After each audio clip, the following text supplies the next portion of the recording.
We have magic words populating our dictionaries, which have no corresponding reality within our society. Words are pointers to things. Is it possible we have roadmaps to alternative states of human consciousness which we have never explored? We have words such as love, good, empathy, compassion, generosity, care, sharing, giving, looking after, and charity. The charity we have because it is forced on us to formulate to save the lives of our poorest.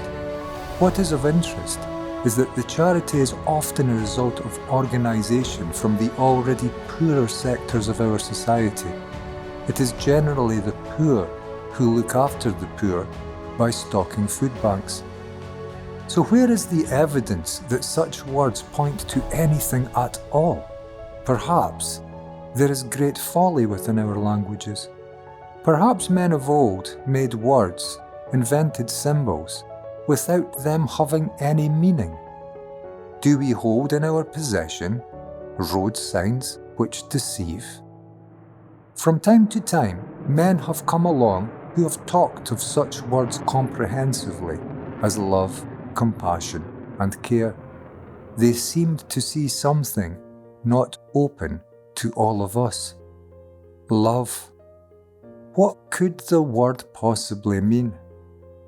All the other words carry insight into human potential, which all emanate truly out of this one word, love. Empathy is a quality of love. Care comes from love. Compassion, generosity, all words relate back to an original state, emanating from love. We have all these words in this world of profit and loss, but where is the evidence that the true qualities are anywhere to be found today within our society? The highest considerations of our governments appear to be to maintain an isolation between us people and to spend vast quantities of money on weapons of war, which we periodically come to kill ourselves and others with. Is this a movement of love? Is it a sign of our never-ending care of each other to settle our disagreements behind a barrel bomb? Love, for us, is related, it seems, to attachment and sex. We have turned this word into that. I love her. She loves me. And love dies. This love is no love. Love, which can turn into a hate and a jealousy and into inner pain and torment if a partner decides he or she prefer another, or leaves me, or even dies. Can such an inner state of turbulence and insecurity and desperation be a quality of love? We can call anything anything, and names are all greatly a matter of agreement between us. But we best question to ensure that the words which point to such human qualities today are truly facing in the right direction. Otherwise, when we go out looking for love, we will meet something else. And we do, and love will remain an unknown. Perhaps love is always an unknown. Our dictionaries are rich with these magical and transformative human words, yet our world has little evidence that we understand yet what these words point to at all. Our thoughts can build and give meaning to any conceptual mode of living. Our thinking mind is word-based, and words are images, and images are conceptual. Our thinking mind is a conceptual vessel of knowledge. It works with an imaginary concept founded in memory. Our consciousness builds an alternative conceptual psychological world, and we function within this, and this becomes a divisive filter, which in time we all learn to look at our lives through, and we naturally all come to division. No one in this world anymore worships the Egyptian god Amun. For Amun was a concept, perhaps pointing towards some life reality, but still a concept nonetheless. Concepts may point towards something eternal, towards a life reality. But within themselves, they have no reality. They have no eternity. Our religions and conceptual approaches toward the spiritual side of life for men have remained conceptual affairs related to the thinking mind of men, and so have never impacted us positively. We believe, and belief is a concept. We have never truly come into the light of life.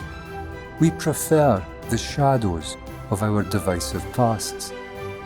And our divisive pasts, unless we take the time to study and learn all about them, and so come to free ourselves from their importance in our divisive life views, will bring us all to having no existence at all, other than in the past, which we have all come to love and cherish so much. Look at humanity. Look at the richest of people, to question what our human life is all about here on earth. Our highest and mightiest. Are these gods of love, empathy, care, and giving? Or are these gods of self-interest, more, ambition, greed, and taking? We have heard cries of philanthropy and magnificent generosity for centuries. Yet strangely, the rich remain incredibly rich. It is always their faces on television, and for all their magnificent wealth, for all the incessant magical total of that word philanthropy, we still have a child on our home planet dying every 5 seconds from starvation. It is coming close to us removing the word love from our dictionaries. There seems little point of holding a word which has no corresponding alternative reality in life. We have the symbol. What the symbol points to has been all but lost to us. Is life a concept? Will a mind, funded and functioning within conceptual words and images, limiting to life, rooted in the past, come to find love? Is life related to its past? Is experience truly the safest of grounds for us which we all seek in life? Where is love in our experiences? Where is love in our memories? We live in past experiences which are our thinking, and our thinking is a psychological reaction to those experiences which have been recorded into our brain cells from the past. And our thinking distorts our view of life. If I am born into a Buddhist country, and from childhood I am educated to find my security within the dogmas of the Buddhist religion, I shall grow up to comply, and my view of my world shall become a Buddhist view of the world. It is in such simple methods of continuity of the social structure which came before us, which divide us in our lives, and in these psychological divisions we come to kill each other in bloody wars. We have evolved in a complex tribal fashion, and if we do not start to turn our attention back into the direction from which we came, to establish the road we have travelled, and to learn and understand from its many mistakes yet not understood, then we surely have not much road left to travel. Our means of travelling is destructive to the point of killing us. Our means of travelling is to seek ever more. Is seeking more for myself a direction and motivation of love? Is self-interest a direction of love? Does a human mind and heart, rooted in ambition, educated to capitalist principles of competition and success and failure, educated to the brutality and uncaring and self-interested nature of all that, can such a disciplined mind find out what is love? Love may be a transformative quality which can heal us if we can find what it is beyond the conceptual image of a word which points to it. Love has nothing to do with our understanding of a love of a man and a woman. This is a love based on attachment, isolation, attraction, pleasure, and fear. Is love fear? Is love based on the past? Is love to be found in old things and remembered things? The world we live in is a conceptual world of thoughts and feelings and words and images. Is love a concept? Is love an image? Is love at all to be found anywhere within the human mind or heart? It is not, and yet love has not deserted man.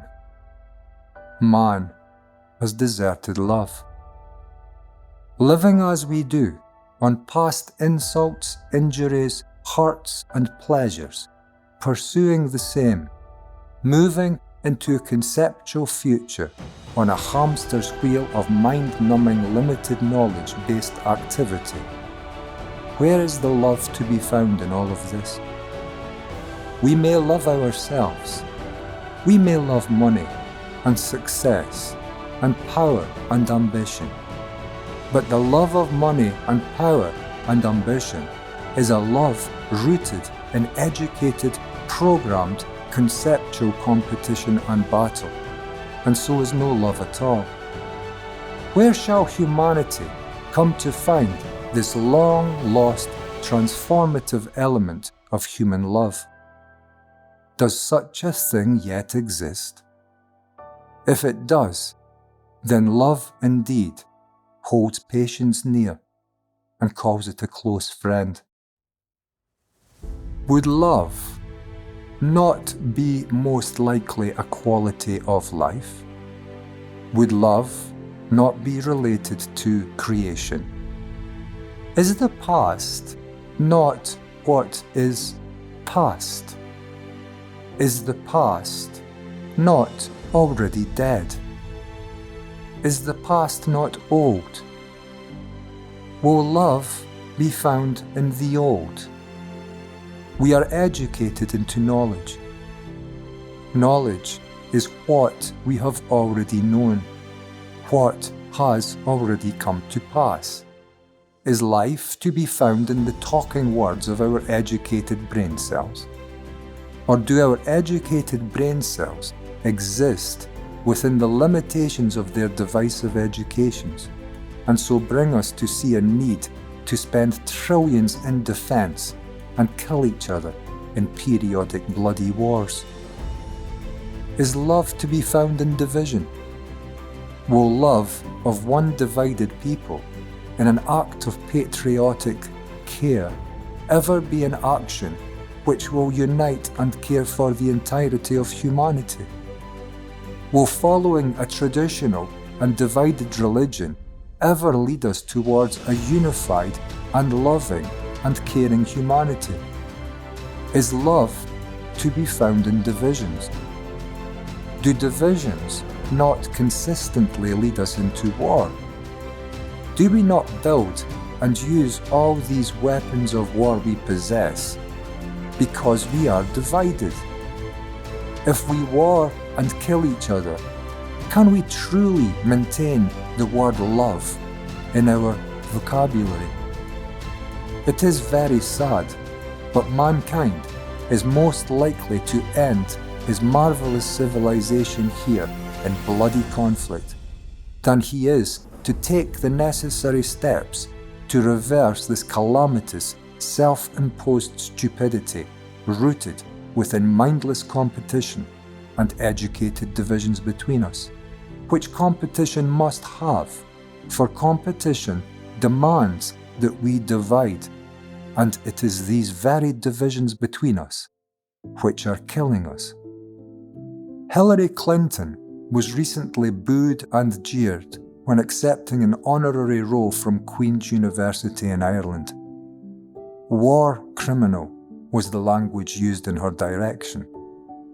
Hillary Clinton is a distinguished and long-standing member of the American society, of one division in humanity, the most powerful today in our current non-enviable position within our tragically divided world. As above, so below. As we all seek our own greater successes in life, our nations, divided from each other, each do the same. And so our lives come to conflict with each other naturally, which is a result of living within conceptual educated time, seeking success into a conceptual future, and the many conflicts which must arise between oppositional competing inward energies of self-interested desire. This is what we have come to call our order, a battle, and these are our values. We kill each other. These are our values. Values which will bring us nowhere other than to death and an absolute end to our species and our beautiful planet. We need to change. More than anything, we need to change. And change demands a death.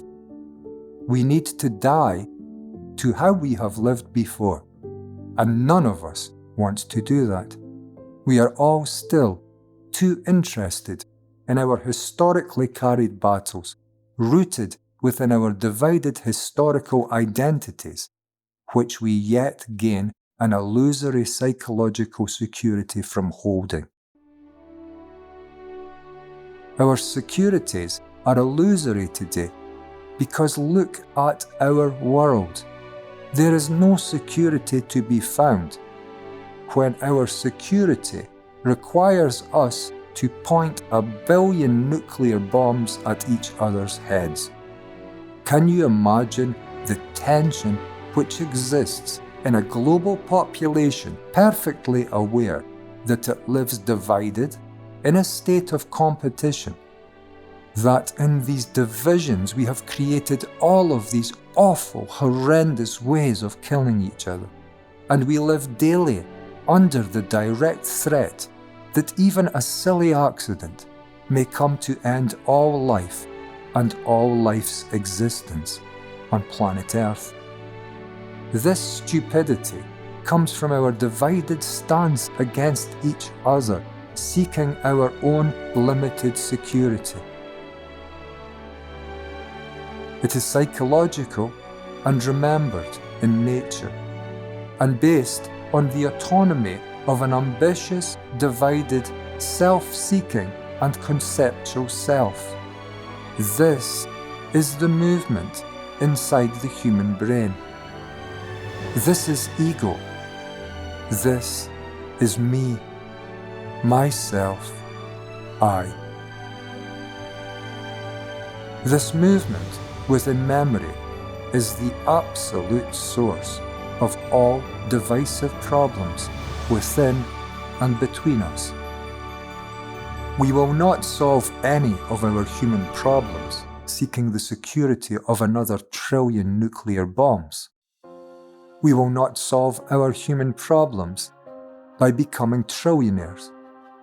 We will not solve our human problems by flying to Mars, nor by saving our ecology. We will not solve our human problems in war or bloody battles of any description, and we will not solve our human problems by joining or building any more conceptual-based organizations nor relationships. Our religions are futile to help, as are our governments, politicians, aid agencies and charities. Nothing outside of us can help us. We must look to ourselves. We have all been corrupted by a corrupting society. We have all been conditioned. None of us are free. And this is our biggest issue. How can you be free when you cannot even decide what your brain chooses to focus upon? We are living automatically, mechanically, as machines of accumulation. Nothing else apparently matters. Life, death, children, food, warmth, quality of life, homes, love, care, compassion, empathy, responsibility. These have all taken a back seat today to drive, ambition, greed, self-interest, conceptual living, and living within the past matter of memories, which is to live with the dead. You do not think you are living mechanically? Then stop thinking. Thinking is the root of all of our actions, and our thinking is automatic. As our thinking is automatic, our actions are automatic and limited to the past. As thinking is movement of memory. This is a childhood-educated movement of concentrating memory structured within our brains during our many school years. This can become highly injurious to all of our lives. Living in memory, we carry our pasts, and our pasts are often not a rose garden worth carrying. What's the answer? What if there's no answer? What if the answer can never be found? What if the answer were of no real consequence? Perhaps this is more a case of finding a road into a kind of psychological alchemy, coming upon a journey where the journey itself becomes the mode of transformation. Perhaps the answer must be forged out of an understanding of the current destructive mind structure we find ourselves living within. Perhaps we need not move towards a more positive state in an imagined conceptual future. Perhaps this is the worst thing we could ever do. Perhaps we need open our eyes to what lies inside us, to our inner conflicts and pains and troubles, all psychological, all divisive, all potentially impacting on my daily quality of life. Thought divides within us. Without understanding this division between concepts within thinking, we will never come to understand anything else. These concepts within us are long educated, long-standing, and long a source of division between us, a source of conflict and pain, and are all illusory, being conceptual in nature, although highly comforting, offering psychological security. Perhaps it is only when all the divisions within us have come to an end that we will find a different view of life, not one impacted nor distorted, nor coloured nor changed, nor prejudiced by inner-generated learned images arising from an inner-constructed, uninvestigated societal mechanism of recording within our thinking, a mechanism of knowledge and knowing, a mechanism of self.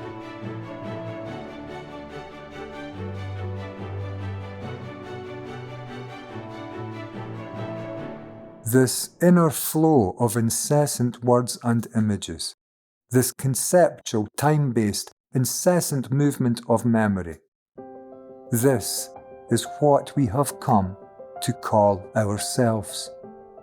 This is divided and time-bound, self-seeking and competitive, fearful and pleasure-seeking,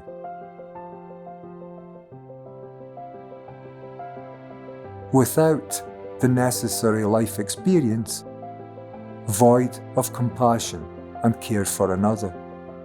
A revolution is deeply needed in our world today, desperately needed. If the revolution is to be at all successful, it will begin within the human mind and the human heart. A brave new world may arise like a phoenix out of the crumbling ashes of the old one. The understanding of the old may lead to the light of the new. And to understand the old, we need investigate the old. It is within full and immediate view of each and every one of us. The old, the past, the conceptual will be found where you are.